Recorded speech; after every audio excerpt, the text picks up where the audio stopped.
Good morning and welcome to another exciting pirate news. Today I have the captain of the pirate party, Jamie, with me. Ahoy. And of course, I am your quartermaster, making sure this ship does not sink. Um, so Making today, sure all of us don't get paid because none of us get paid. yeah, your sponsor is you folks out there who are actually listening in on us. And notice how there's no ads. So thank you.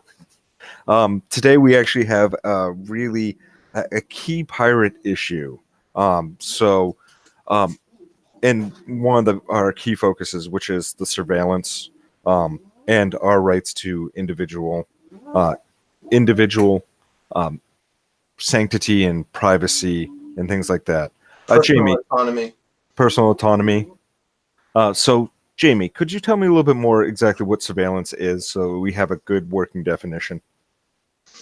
Well, surveillance is the observation of individuals going about their lives. It can be in a particular, you could have a workplace that could have surveillance, as you see when you go into many restaurants or stores, and they have cameras all around to make sure people aren't stealing things. Well, not necessarily to make sure people, but to have a record that someone isn't stealing something, or an employee isn't perhaps doing something they should not to do. But it can also be cameras that government puts up either to keep track of intersections in case someone goes through an intersection potentially, or keep track of busy areas. I mean, the United Kingdom is kind of the poster child for this. They have, I believe, 400,000 cameras scattered throughout the United Kingdom. With no discernible success in fighting crime. Yeah. But that's the excuse that we see, is that it will allow police, prosecutors to identify criminals and be able to prosecute them. I mean, the Merriam-Webster dictionary of surveillance is close watch kept over someone or something. And what really kind of is scary about this whole concept is typically the people who are watching you aren't the people you want watching you. Absolutely. And one of the newest technologies that's becoming all the rage is those gunfire detection units. There's a host of different companies that are trying to really push this, but essentially what they're doing is putting up microphones everywhere, correct? Correct. They put microphones in areas where they don't, I mean, they're not going up in the high-priced neighborhoods. They're going up in areas that are generally poor, areas that have had a higher history of drive-by shootings and things like that. And these microphones go up, who the heck knows exactly what they're recording. And supposedly they're there to triangulate where, gunshots were fired, so they can go back, so the police can go back after the fact and say, someone shot a gun in this particular area. I mean, these things don't even have a perfect accuracy by any means.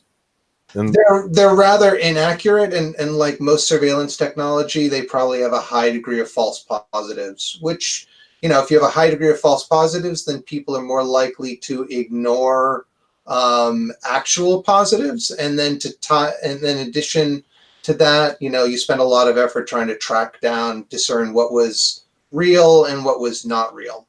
Well, a good example of that is because of these things, have police officers armed to the teeth going into these communities, like looking for gunshot victims and things of that nature. So it's just already putting the police into an escalated state instead of having the natural progression of that state. Whereas they would be going in and policing the community, they're going in full SWAT mode for what could have been a firecracker. Absolutely. I mean, if there's a gunshot that goes off, I mean, likely there are witnesses who were there, who could, and just good police work could figure out who was the person who actually shot. Who would have the motive, shall we say, to shoot at the person who was fired at. I mean, so really going into it too, and to touch upon a bit that we were talking about before was the government or having the private corporations listening in on you, and really, what's to stop them from just listening in on you in these areas where these people don't have any rights or protections to have that surveillance against them? Nothing. Um, so very easy for doing some illegal spying as well by both government and private institutions. Um, so I mean, Absolutely. when it comes to legal spying, what is legal spying? What would you define as legal spying? I don't think there's any legal spying. I mean, theoretically, government is allowed to spy on other governments. I mean, that's in general been accepted, although, where many people aren't happy about what Russia, the influence campaign that the Russians did. But we have our own government that's engaging in mass surveillance of its own people.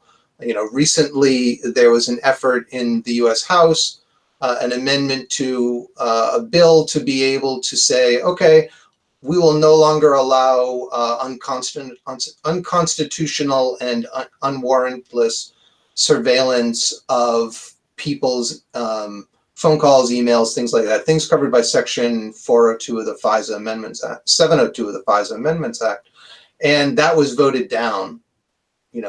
Rather overwhelmingly. Higher percentage of Republicans voted against it than Democrats, but still, it was fairly bipartisan in saying, yeah, it's okay for the government to spy on us. And we know from the Snowden revelations exactly what they do. They try and gather everything that they possibly can on what we're saying. I mean, it's not just that, the technology for the cameras as well with the face recognition software. Um, and so there's that as well going on. So the technology is increasing and increasing. Our government's like, yep, it's great. And these are the people we elected to be our officials. So Right. I mean, it's one thing when for organized crime, as it is in Massachusetts, you go to a judge and you say, well, we believe this person, and here's our evidence is this person is involved with organized crime, and we want to put a wiretap on their phones. But that's different than everyone potentially being wiretapped by the NSA. In Massachusetts, and also, it's one thing if there's a camera up sitting outside of a store, but when cameras are all linked together, when there's when there's facial recognition, which to be honest at this state is still really bad, but has the potential of becoming rather accurate. When that's there and they can track where you go throughout a city, that's, who knows how long that data would be retained. And that becomes potentially another thing where if someone has a vendetta against you and they're in the government, they, as a district attorney could go back through that data, troll through that data and figure out, on this state, you did this thing that was illegal. Now I'm going to go back and charge you with a crime. It could be years out of date. But that's not what our government is supposed to be doing. And indeed, in Massachusetts, there's an effort to stop that, to stop things like facial recognition and other at a distance biometric identification, led by the ACLU with support from us and Defend the Fourth, Restore the Fourth, to be able to put a ban on that in Massachusetts for state and local government. I mean, and then there's also, you touched upon a point where, this is a little off topic, but you touched upon a point where Roe versus Wade, they're trying to essentially bypass our rights to privacy and dignity and make it so that they have more tools in their arsenal in order to prosecute people. And so I really think that there's a certain effort or undertoned effort to bypass a lot of the hard-earned rights that we've won through the legal system and bypass the legal system in general, so that the precedent or for those victories to human rights and to human dignity are just being bypassed by a lot of these laws. And so that's why we really have to focus on it. But there's also another aspect to it too. This is becoming big business, spying on people. And there are some big companies out there making a lot of money subjugating people who of lesser incomes and being the asset or being the tools by which that suppression action is happening. And so that's why it's such a key focus for us, because I don't want people spying on me per se. I mean, can I stop them? And again, going back into I can't stop them if there's laws and if our representatives are not taking any action against such things. Absolutely, which is part of the reason why it's important to pass S.1385 and H.1538 before the Massachusetts General Court to kind of ban this technology in Massachusetts. I mean, you're mentioning, our support for abortion rights. I mean, think about it this way, right? You're in a state like Missouri, and they have ubiquitous surveillance cameras everywhere with facial recognition, and you go into an abortion clinic, and they don't know that. If they didn't have the cameras, they wouldn't know that you, an individual woman, had gone in to have an abortion. But because they have the facial, this potential Orwellian state of facial recognition, even, should it be banned in the future, they could troll back through those records and be able to say, oh, you had an abortion, we've banned abortion, ergo, we're going to throw you in jail. Right? I mean, why are we trying to create an Orwellian state in this country that ostensibly believes in freedom?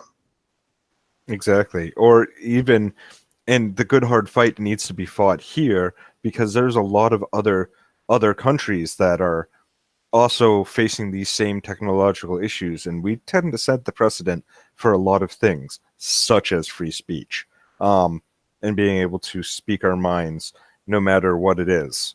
And it doesn't mean that anything coming from our mouths are necessarily the best ideas ever, but because it's out there, we can hammer it into some of the best ideas and forge it together. So that's why we are actually all coming together relatively soon for a pirate picnic. It is a private event, but we will be hashing out for, if you're a volunteer of this, a volunteer of our chapter, you can definitely get the details from us if you want to come, definitely. But we're going to be working on our platform in order to really start pushing some candidates and start pushing ways for us to really get churning. So I just wanted you all to know that we are working hard to really fight for your rights. And so you might not always see it out there, but trust me, we're working very, very hard to really make this happen for you. So that's coming up soon. We won't give the exact date, but if we have, of course, notified, as you said, our volunteers and our activists. So we'll send out another email update. So just go to our website, masspirates.org, and click on, you can go to the Join Us tab and find our volunteer, and you should be able, and sign up, and you'll get a notification of when that is. Yep. And if you can like and subscribe this video and share it with your friends, the more the word gets out that what we're trying to do, the more people can get behind us. And we appreciate all of your support. Thank you. One other thing I just want to cover. So just to remember, just to remind folks, sure. Chelsea Manning is still in jail. Reality Winner is still in jail. Julian Assange is still under the threat of extradition to the United States. We'll put a link into our page on how you can support those folks, but it is imperative. A lot of the attacks, even against Assange, are attacks on freedom of speech. And whatever you think of, any of those folks, it is important that Chelsea Manning and Reality Winner get out of jail, and Assange is not extradited, because the potential problems in terms of people's freedom, First Amendment freedom of speech rights, if these things go forward, are just horrendous. So we'll link to how you can help them out. And of course, all of our international friends, if you can also give us some support by liking and letting people know the good fight and how we're doing the good fight right here in Massachusetts, in the good old USA, and making sure that we at least be the cornerstone of the freedom of expression. So please like, subscribe, and rep us up. We'd appreciate it. Thanks a lot. Bye, folks. Thanks, Joe. Thank you. Have a great day. You too.